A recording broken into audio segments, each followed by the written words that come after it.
Aldi, maafkan saya kalau ada salah.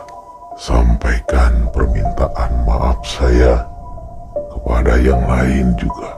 Saya ingin pulang. Benar-benar shock, jantung terasa berdebar keras setelah Aldi berhasil melihat siapa sosok yang ingin membeli rokok tadi.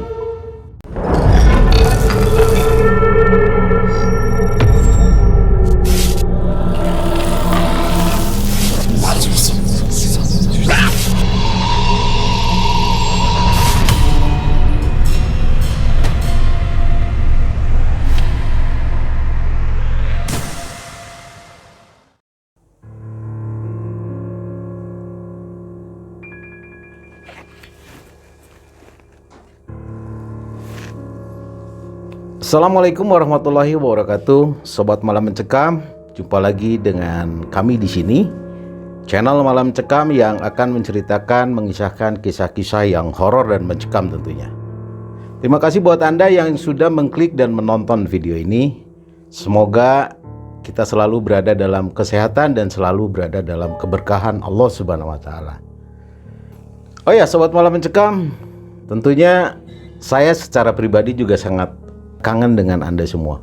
Selama ini mungkin sekitar 2 bulan ada ya. Bukan menghilang entah kemana, tetapi ada hal-hal yang saya lakukan. Saya 2 bulan ini pelajari beberapa ilmu agama. Dan kebetulan karena kondisi pandemi juga, kita berusaha untuk menjaga kesehatan kita. Dan saya melakukan istirahat total di rumah. Sebelum akhirnya saya kembali ngobrol dengan tim dan saya bisa kembali hadir di hadapan Anda. Semoga hal ini bisa menghibur dan saya senang kita bisa ketemu lagi dan kembali mengawali kisah-kisah cerita yang horor dan mencekam tentunya, di mana tentunya tetap di channel Malam Mencekam. Di video kali ini kita akan menceritakan sebuah kisah yang dikirimkan oleh Aldi di Bandung.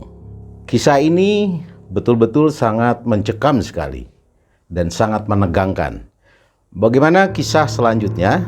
Namun sebelum masuk kepada cerita yang dikirimkan oleh Aldi ini, jangan lupa untuk selalu mendukung channel ini dengan menekan tombol subscribe dan menyalakan loncengnya, serta jangan lupa untuk share ke teman-teman. Siapa tahu teman-teman Anda juga suka dengan cerita-cerita seperti ini.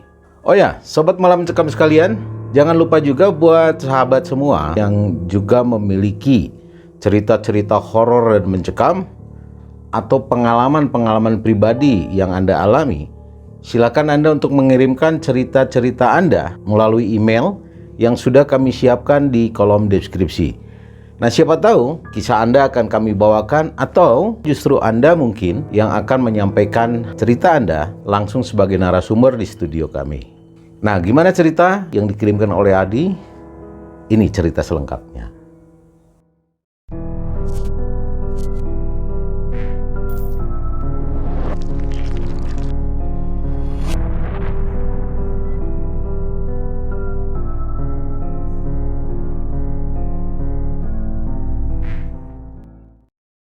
Baik, Sobat Malam Mencekam sekalian, kita langsung ke cerita yang dikirimkan oleh Aldi.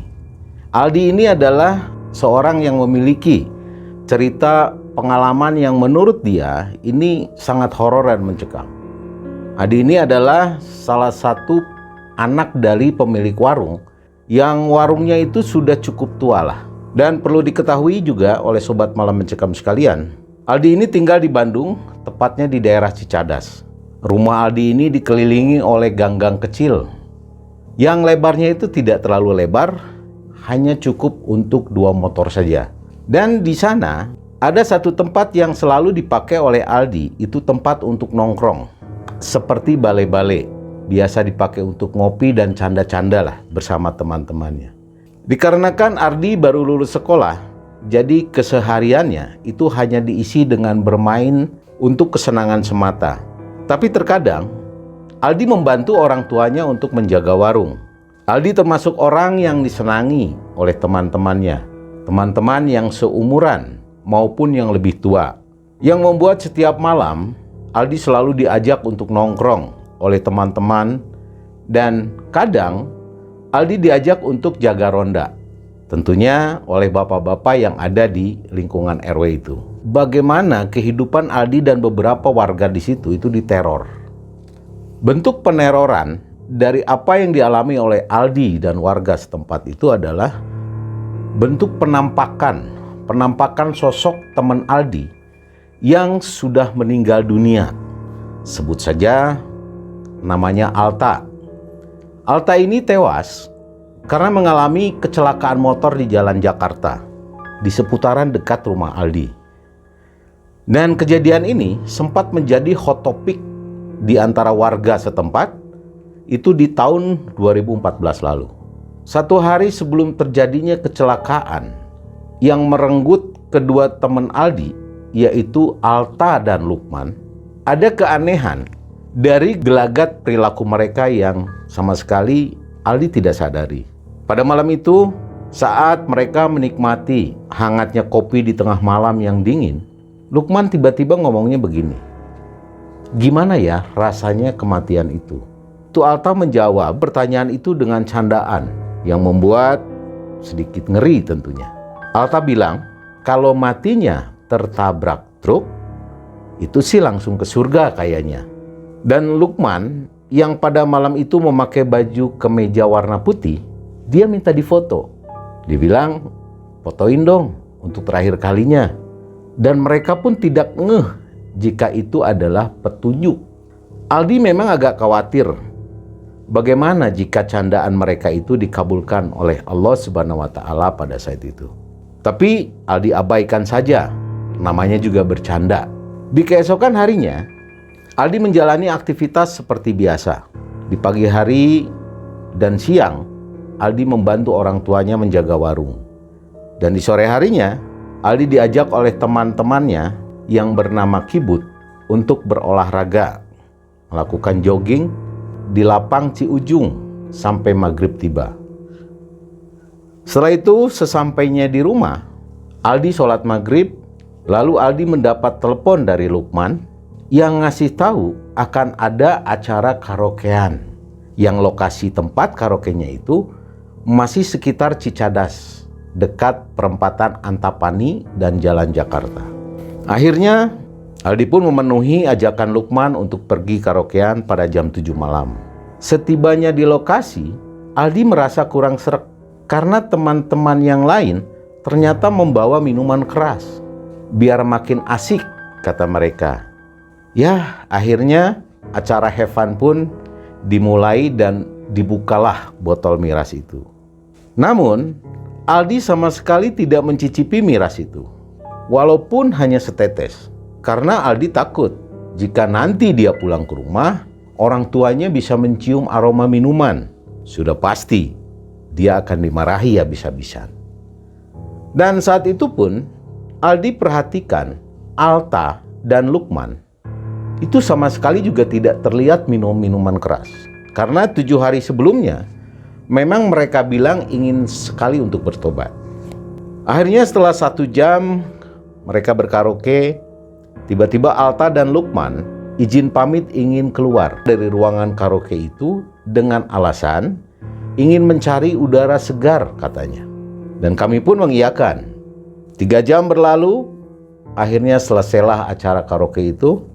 Lalu kami pulang dengan mengendarai motor bersama-sama. Pada saat itu kurang lebih ada 5 motor. 3 motor berboncengan, 2 motor lagi mengendarai sendiri-sendiri. Terlihat seperti konvoi saja, pikir Aldi.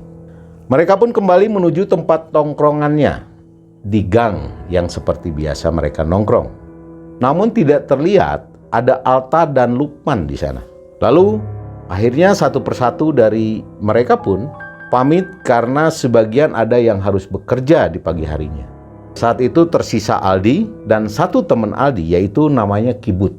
Aldi dan Kibut pun melanjutkan begadang sampai jam 2 pagi. Sambil menunggu kedatangan 2 temannya, yaitu Alta dan Lukman. Namun mereka belum juga terlihat dan tidak ada kabar sama sekali. Akhirnya Aldi dan Kibut memutuskan untuk pulang saja. Dikarenakan rumah Kibut berbeda arah dengan rumah Aldi, dan Kibut pun tidak punya motor. Jadi Aldi harus antar ke rumahnya. Setelah Aldi mengantar Kibut pulang, akhirnya Aldi pulang sendiri.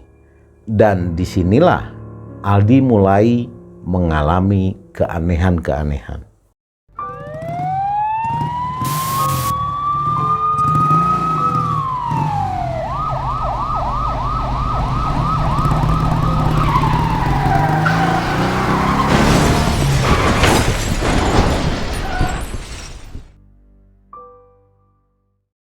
Ketika Aldi pulang melewati kembali tempat biasa mereka berkumpul, Aldi melihat sosok Alta sedang duduk dengan posisi kepala tertunduk, tangannya memeluk lutut.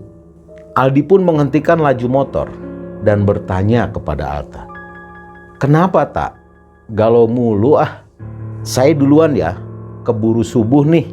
Kamu kemana aja sih? Ditunggu dari tadi juga." Yang Aldi pikirkan, mungkin Alta lagi marahan sama pacarnya mungkin gara-gara tadi pergi karaokean. Setibanya di rumah, sekitar pukul 3 pagi, Aldi langsung menuju kamar. Namun Aldi tidak tidur karena takut kebablasan sholat subuhnya. Jadi Aldi memutuskan untuk menunggu azan subuh sambil bermain game dan nyantai lah. Tidak lama kemudian, setelah 1 jam berlalu, terdengarlah suara pengumuman dari Masjid RW Aldi yang memberi informasi kepada warga sekitar bahwa Alta meninggal dunia. Mendengar hal itu, Aldi heran dan sedikit kaget. Padahal baru saja Aldi bertemu dengan Alta. Dikarenakan Aldi belum percaya, maka Aldi putuskan untuk pergi ke rumah Alta yang jaraknya hanya beberapa langkah saja. Tujuannya adalah untuk memastikan kebenarannya. Dan betapa syoknya Aldi, benar saja Aldi melihat dan mendengar dari balik jendela rumahnya, ayah dan kakak Alta itu menangis. Namun Aldi tidak berani mengetuk pintu karena mereka terlihat sibuk. Aldi hanya bisa mendengarkan percakapan mereka dari luar saja. Mereka bilang mau pergi ke rumah sakit di mana Alta dan Lukman diurus jenazahnya. Dan akhirnya kabar kematian kedua teman Aldi tersebar dengan cepat di kalangan warga. Setelah kedua jenazah dibawa ke rumah duka yang berbeda sebelum mereka berdua dimakamkan, sebagian dari mereka, teman-temannya, itu dibagi menjadi 2 kelompok untuk bertakziah ke rumah duka. Sebagian menuju ke lokasi jenazahnya Lukman dan sebagian lainnya menuju ke lokasi jenazah Alta. Dikarenakan Aldi lebih dekat rumahnya dengan rumah Alta, jadi Aldi memilih takziah ke rumah Alta. Bahkan dari proses pemandiannya, Aldi hadir menyaksikan itu semua. Aldi melihat pemandangan yang sangat mengerikan kondisinya. Kondisi Alta kepalanya bolong dan terlihat masih mengeluarkan darah.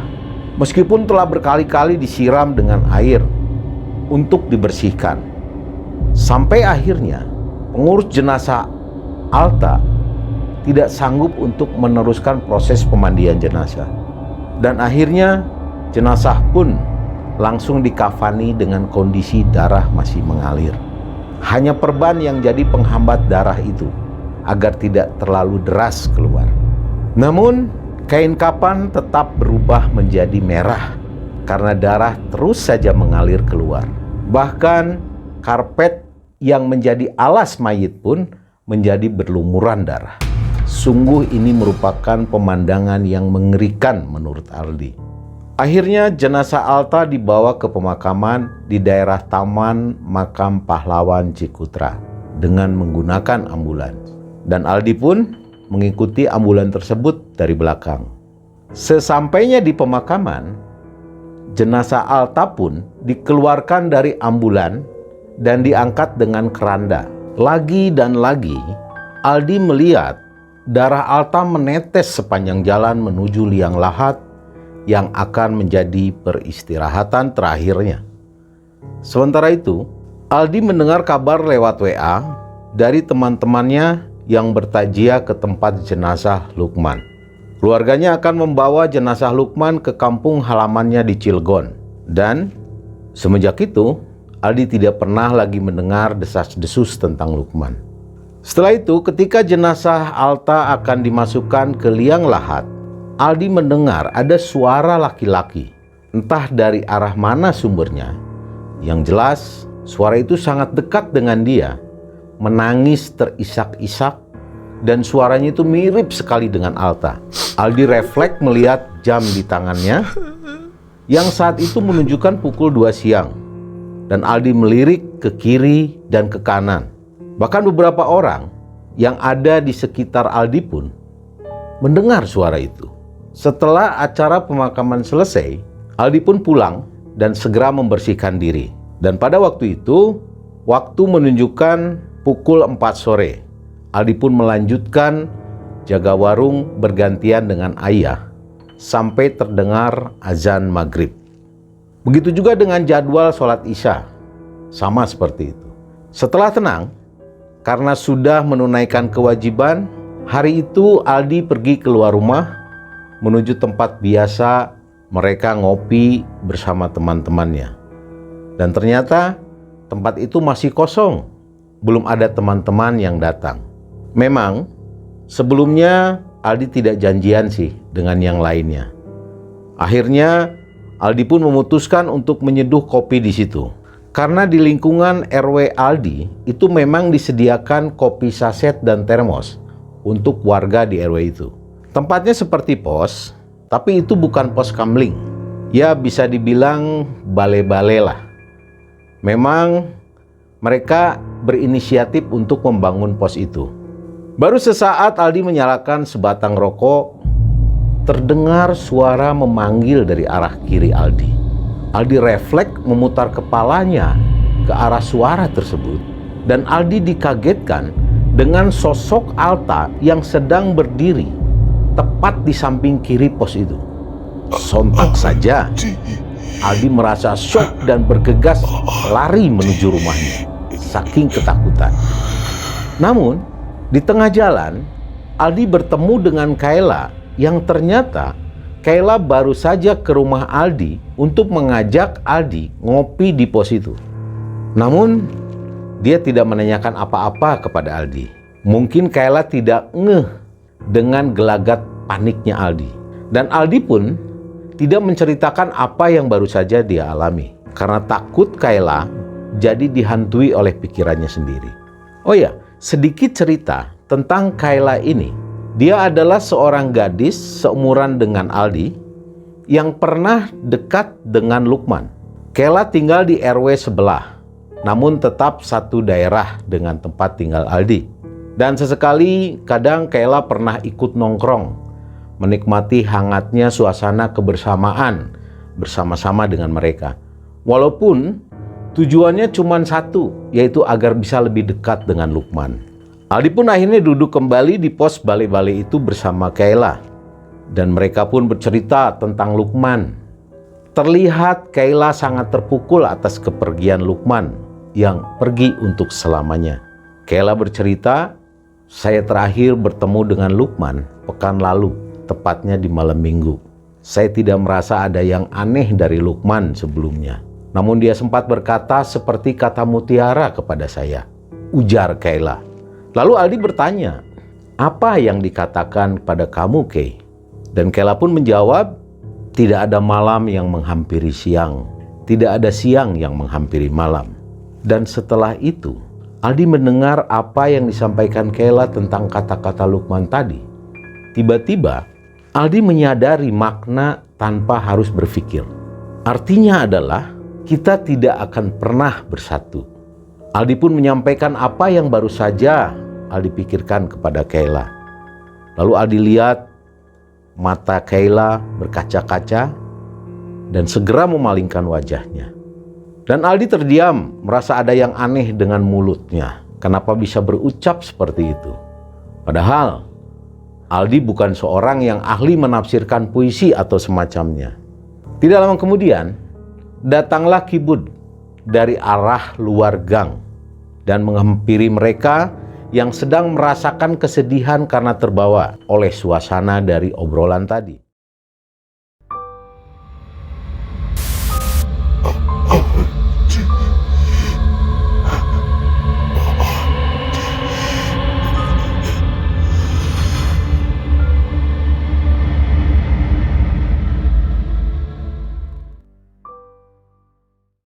Kibut menyampaikan sesuatu yang membuat Aldi ketakutan. Kibut berkata, "Aldi, Altadi." Dengan sigap, Aldi pun bertanya, "Kamu kenapa, Bud?" Kibut pun duduk dan mendekatkan wajahnya ke telinga Aldi. Lalu berkata, "Dia datengin saya, Di." Sontak Aldi pun tercengang karena baru saja mengalami hal yang sama dengan Kibut.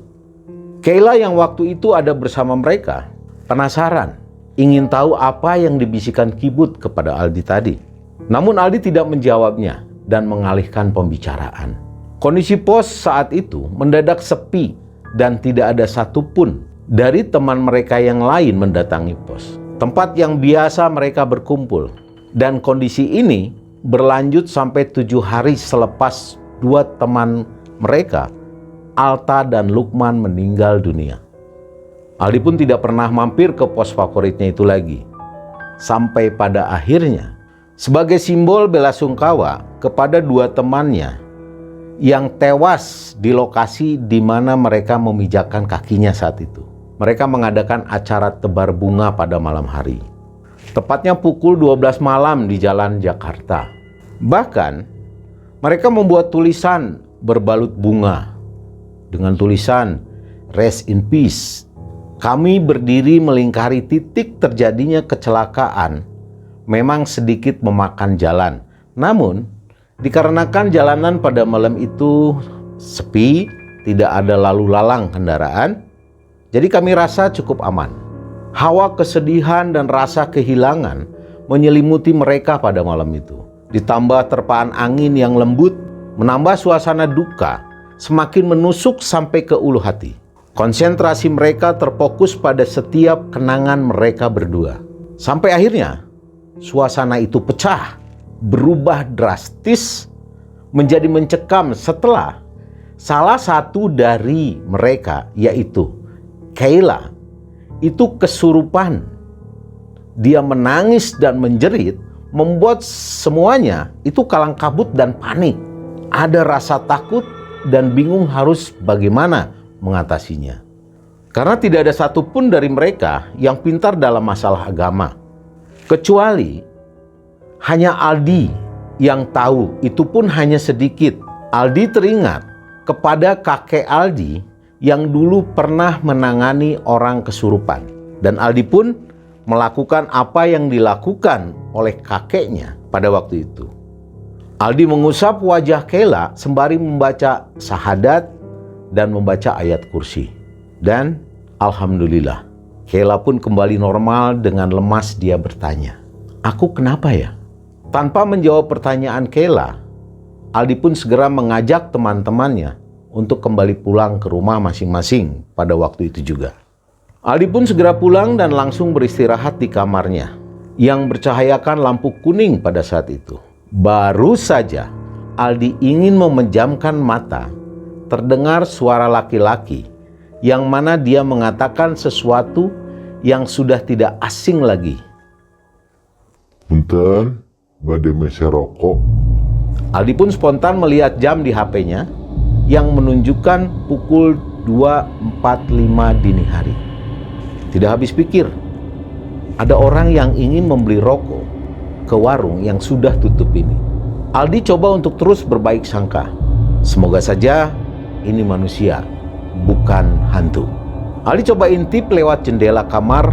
Aldi mengatur posisi wajahnya dengan menempelkan pipi ke kaca jendela yang cukup memungkinkan untuk bisa melihat ke arah depan warung. Benar-benar syok, jantung terasa berdebar keras setelah Aldi berhasil melihat siapa sosok yang ingin membeli rokok tadi. Ternyata itu adalah Alta dengan kepalanya yang bolong dan masih mengeluarkan darah. Dia berdiri tepat di depan rolling door warung. Kepalanya tertunduk dan Aldi tak sadarkan diri setelah sosok Alta itu menoleh dengan cara melirikkan matanya lalu memutar kepalanya dengan perlahan-lahan ke arah Aldi. Tidak sampai di situ. Selama Aldi tidak sadarkan diri, Aldi memimpikan Alta dengan memakai baju terakhir yang dia pakai. Namun di dalam mimpi itu, Aldi melihat ada Alta dengan kondisi sehat seperti baik-baik saja. Aldi coba menyapa Alta, tapi suaranya tidak bisa keluar. Namun, suara Alta bisa Aldi dengar. Dia berkata dengan bahasa Sunda yang artinya, Aldi, maafkan saya kalau ada salah. Sampaikan permintaan maaf saya kepada yang lain juga. Saya ingin pulang dengan tenang. Itulah yang disampaikan Alta di dalam mimpinya. Setelah Alta berbicara seperti itu, terlihat cahaya yang sangat terang di belakang Alta.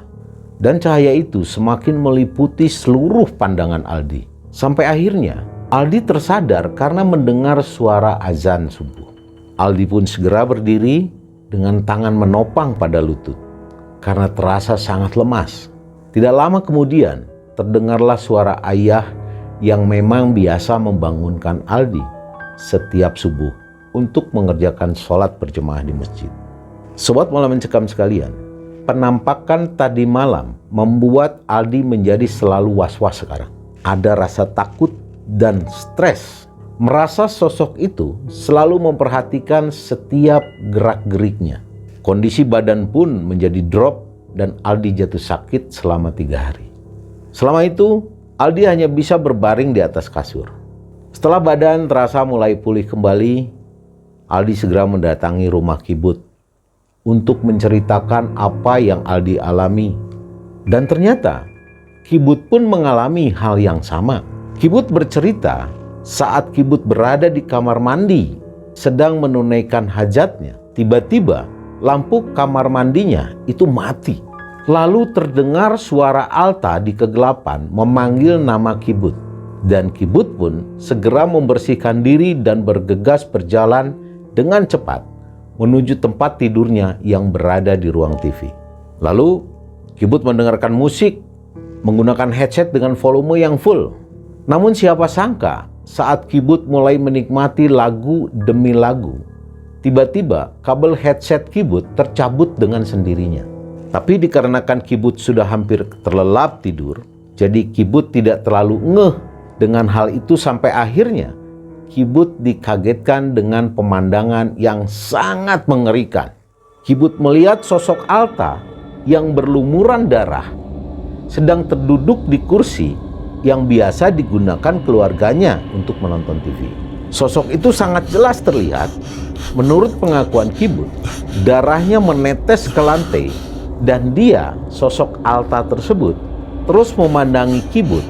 Lalu Kibut pun refleks melempar HP-nya ke arah sosok yang menyerupai Alta itu, berharap lemparannya itu dapat mengusirnya. Namun, naas, HP yang Kibut lempar ke arah sosok itu menembus melewati wajah dari sosok tersebut dan mengenai kaca lemari yang berada tepat di belakangnya. Terdengarlah benturan keras dari HP Kibut memecahkan kaca lemari itu. Dan yang lebih parahnya lagi, sosok itu malah berdiri seperti ingin mendekat ke arah Kibut. Dan tiba-tiba sosok itu menghilang setelah seluruh penghuni rumah terbangun dan segera menghampiri Kibut. "Apa itu tadi, Bud?" tanya kakak laki-lakinya Kibut dengan mata merah karena terpaksa bangun dari tidur lelapnya. Lalu akhirnya Kibut menjelaskan semua yang baru saja dialaminya. Dan akhirnya kakak laki-lakinya itu yang mempunyai 3 orang anak itu menemani Kibut tidur di ruang TV. Sedangkan ketiga anaknya tidur di kamar ditemani ibunya. Aldi yang mendengar cerita Kibut pun tercengang, terhanyut, terbawa suasana, lalu terbersit dalam hati. Jangan-jangan bukan kami saja yang diteror. Dan benar saja, hari demi hari mulai terdengar desas-desus tentang penampakan sosok yang menyerupai Alta ini kerap muncul dan membuat geger warga. Bahkan orang pendatang pun yang berniat berkunjung menjumpai atau menemui pacarnya yang tinggal di daerah itu sempat kena teror juga. Sosok yang menyerupai Alta itu menepuk pundak orang itu pada saat dia menunggu pacarnya sambil duduk di atas motornya di dekat pos favorit mereka.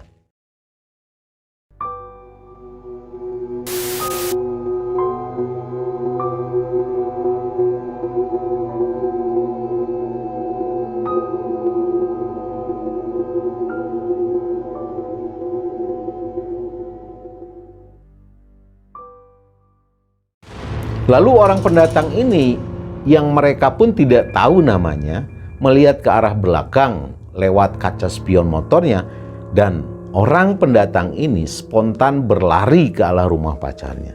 Saat ditanya oleh pacar orang pendatang ini yang bernama Rina, yang juga dia adalah tetangga Aldi, pacarnya ini menjelaskan baru saja dia melihat hantu di dekat pos. Pacarnya Rina ini langsung yakin itu adalah hantu karena wajah dari sosok yang menepuk pundaknya itu sangat tidak wajar. Separuh kepalanya hilang dengan darah yang mengalir deras memenuhi wajahnya. Begitu yang mereka dengar dari cerita Rina ini, akhirnya ada salah satu dari mereka yang paling disegani dengan julukan Jarot. Jarot ini berinisiatif untuk menemui ayah dari almarhum Atta dan menanyakan beberapa hal tentang Atta, sekaligus menceritakan tentang apa yang terjadi pada warga saat itu.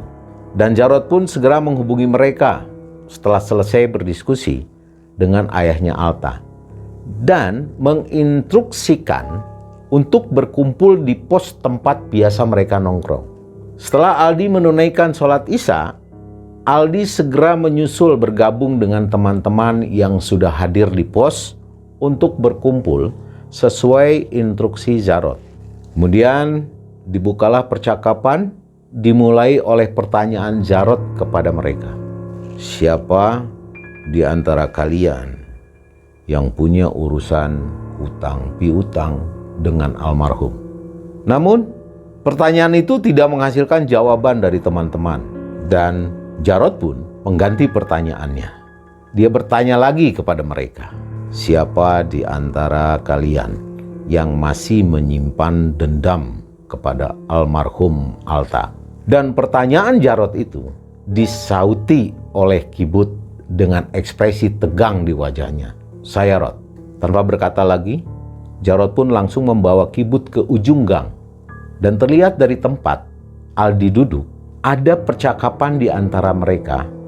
Namun suara mereka tidak terdengar karena mereka duduk jauh di pos. Setelah beberapa menit mereka melakukan percakapan, Jarot dengan wajah khasnya yang sangat berwibawa meletakkan tangannya di bahu Kibut sambil membawanya berjalan menuju pos kembali.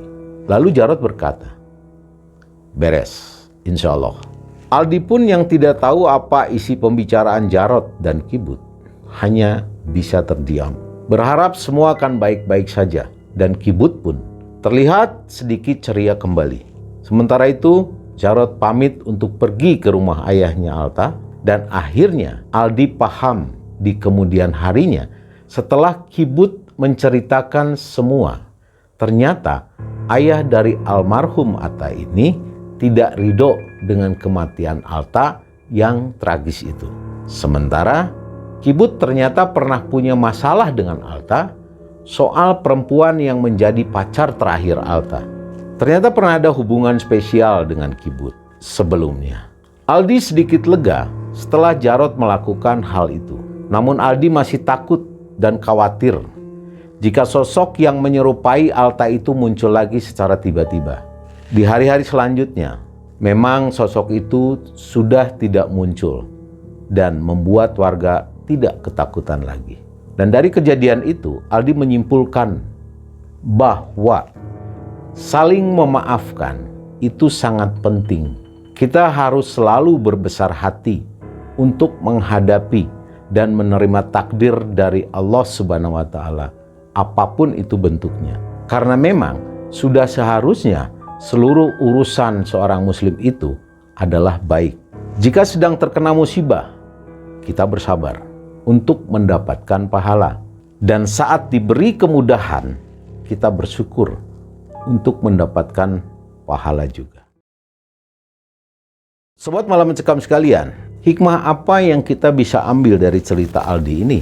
Ada beberapa hal yang mungkin kita bisa simpulkan. Ya tentunya nanti Sobat Malam Mencekam silahkan untuk menyimpulkannya juga ya. Poin-poin yang kita bisa ambil adalah, pertama, di dalam kita berbicara, ya ada baiknya kita berkata dengan yang baik-baik saja. Atau katakan jangan pernah kita bicara seolah-olah kita sompral atau ngomong seenaknya. Karena itu ibaratnya seperti doa, seperti yang dikatakan oleh Alta dan Lukman. Mereka bertanya mengenai gimana ya rasanya kalau kita mati. Bahkan dijawab oleh Alta, ya mati dengan ketabrak truk dan lain sebagainya. Ini satu hal yang sia-sia yang tidak perlu kita bahas. Artinya dari kesimpulan itu, jangan pernah kita ngomong sembarangan. Jangan kita sompralah ngomongnya. Ya ngomong yang baik-baik saja. Ngomong yang seperlunya saja. Jangan bicara yang sia-sia. Yang kedua, ada kaitan-kaitan sampai sosok daripada Alta tersebut itu menghantui setiap teman-temannya. Sampai bahkan menghantui warga-warga setempat. Di sini ada lebih baiknya setiap kita punya masalah itu selalu kita selesaikan, selalu kita klarifikasi. Apakah itu menyangkut misalkan sakit hati, dendam, atau hutang pihutang, ini sudah merupakan tanggung jawab untuk segera diselesaikan. Sebelum kita nggak tahu, walau alam ajal itu hanya milik Allah Subhanahu Wa Taala. Satu hal lagi, keikhlasan, bahwa yang namanya kematian itu sudah pasti. Hanya masalahnya kapan. Karena kematian ini bukan daftar urut, artinya yang tua atau yang muda. Kematian adalah daftar cabut. Siapapun, baik muda, tua, semuanya pasti akan menghadapi kematian. Walau alam kita tidak tahu. Orang tua daripada Alta tadi karena tidak ikhlas, belum ridho terhadap kematian anaknya dengan cara tragis seperti itu. Makanya mungkin ini menjadi penyebab kenapa Alta itu tiba-tiba seolah-olah terus menghantui warga-warga setempat. Ada baiknya ketika kita kehilangan anggota keluarga kita, sahabat kita, teman kita, mungkin dibutuhkan sebuah keikhlasan. Karena mungkin yang namanya meninggal itu adalah cara Allah bagaimana menjemput umatnya dengan cara apapun yang dikehendaki. Sehingga tidak terlalu menghalangi atau menghambat orang yang meninggal tadi. Demikian cerita mungkin yang kami simpulkan. Kalau Anda memiliki cerita yang sama atau cerita horor dan mencekam, silakan Anda untuk mengirimkan ceritanya melalui email yang sudah kami sediakan di kolom deskripsi. Sahabat Malam Mencekam, terima kasih sudah mendukung channel ini, terima kasih sudah menonton video ini. Jangan lupa saksikan dan nantikan video-video kami selanjutnya. Terakhir kata, tetap kita jaga kesehatan. Jangan lupa untuk terus beribadah. Kita akan ketemu lagi di kisah-kisah selanjutnya yang tentunya tidak kalah horor dan mencekam lainnya. Bersama kami, tim Malam Mencekam. Assalamualaikum warahmatullahi wabarakatuh.